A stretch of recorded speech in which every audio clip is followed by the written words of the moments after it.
Bonjour à tous, ici le pasteur Franck JJ de la Maison de Vie et de Guérison. J'ai la joie de vous retrouver dans cette nouvelle vidéo. Nous allons parler d'un thème qui est très important, la victoire dans l'épreuve.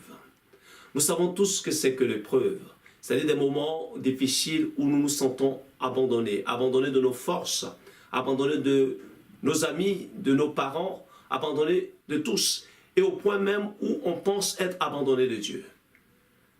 Vous savez, la Bible dit, dans Jacques chapitre 1, versets 3 à 4, que l'épreuve de notre foi produise la patience.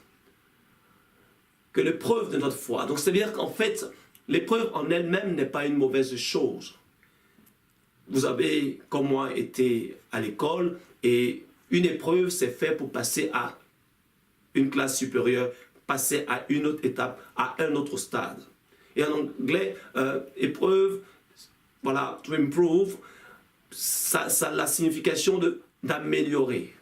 Simplement une épreuve, c'est une occasion que Dieu te donne de prouver ce qui est en toi. C'est une occasion que Dieu te donne pour comprendre que tu peux relever des défis. C'est une occasion que Dieu te donne pour véritablement expérimenter sa fidélité. C'est pourquoi que l'épreuve ne soit pas pour toi une source de découragement, que l'épreuve ne soit pas pour toi une source d'abattement, bien au contraire, que ce soit un moment où tu peux expérimenter la victoire de Dieu. Bien-aimé, il n'y a pas de victoire sans combat. L'adage français nous dit, avec sans péril, c'est un triomphe sans gloire. C'est-à-dire que si, dans ta vie, tout roule sur des roulettes, tu ne sais pas ce que c'est qu'être dans la disette. Tu ne sais pas ce que c'est qu'être confronté à des situations difficiles. Comment est-ce que demain, tu pourras toi aussi fortifier quelqu'un qui est dans cette même situation?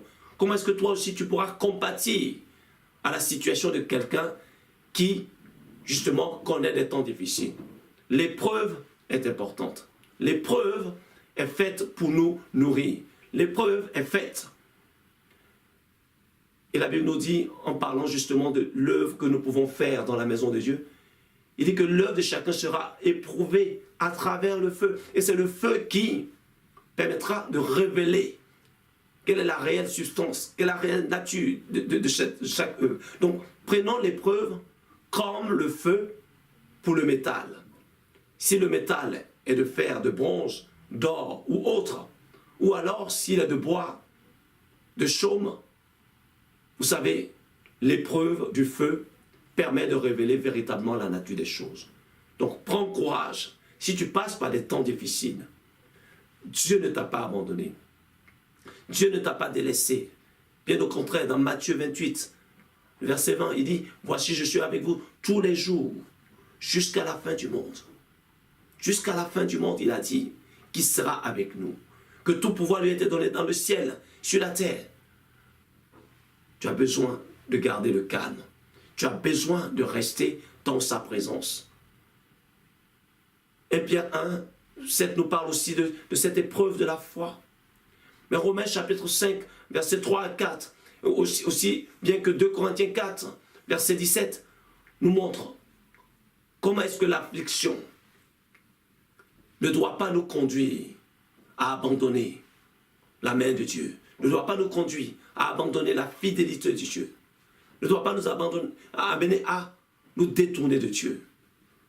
Romains chapitre 8, verset 18 nous dit, « J'estime que les souffrances du temps présent n'ont pas de commune mesure avec la gloire à venir qui sera révélée pour nous. » Bien-aimé, si tu souffres aujourd'hui, et tu souffres, tu passes par des moments difficiles, simplement parce que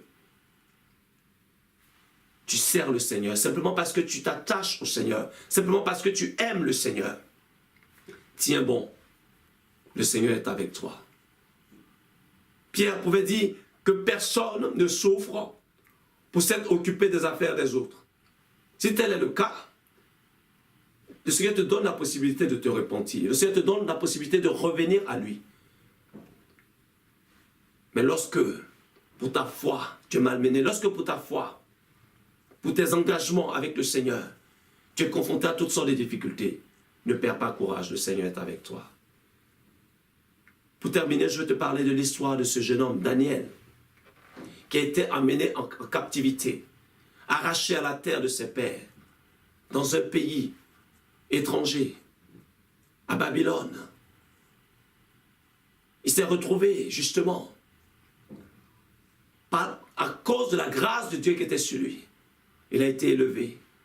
Il a été élevé en dignité. Mais la jalousie de ceux qui étaient avec lui a fait que il a été jeté dans la fosse au lion. Pourquoi? Parce qu'il priait le véritable Dieu. Il ne priait pas les dieux morts. Il ne priait pas Nebuchadnezzar comme ses compagnons, ses collègues ont voulu qu'il le fasse. La Bible dit que 3 fois le jour, il se levait, il priait le Dieu vivant. Et pour ça, il a été jeté dans la fosse au lion. Mais il n'a pas baissé les bras. Et Dieu a montré sa fidélité en fermant la gueule du lion. Bien-aimé, si toi aussi, à cause de ta foi, à cause de ton engagement avec Dieu, tu es confronté, tu es malmené, et tu es jeté même comme dans la fosse au lion, garde le calme, garde la tranquillité. J'aurais pu te parler aussi de Paul et Silas, qui ont été libérés. J'aurais te parler aussi de Pierre et Jean, qui ont été libérés. Parce que Dieu est fidèle. Sois dans la paix. Que l'épreuve de ta foi produise la patience. Que l'épreuve de ta foi produise la victoire. Que l'épreuve de ta foi ne soit pas une source d'abandon, de démission, bien au contraire. Que ce soit l'occasion pour ceux qui sont autour de toi de rendre témoignage de ce que le véritable Dieu est avec toi. Et alors, comme l'a dit Nebuchadnezzar, que désormais, nul n'adore d'autre Dieu que le Dieu de Daniel. Que désormais, que celui qui parlera mal du Dieu de Daniel, celui-là sera sanctionné. Vous voyez comment est-ce que la persévérance, la détermination de Daniel a amené Nebuchadnezzar à fléchir les genoux et à reconnaître le véritable Dieu. Qu'il en soit de même pour toi. Qu'au bout de cette épreuve par laquelle tu passes, que le nom de Dieu soit glorifié. Que le nom de Dieu soit glorifié. Après avoir tenu jusqu'ici, ce serait dommage que tu abandonnes.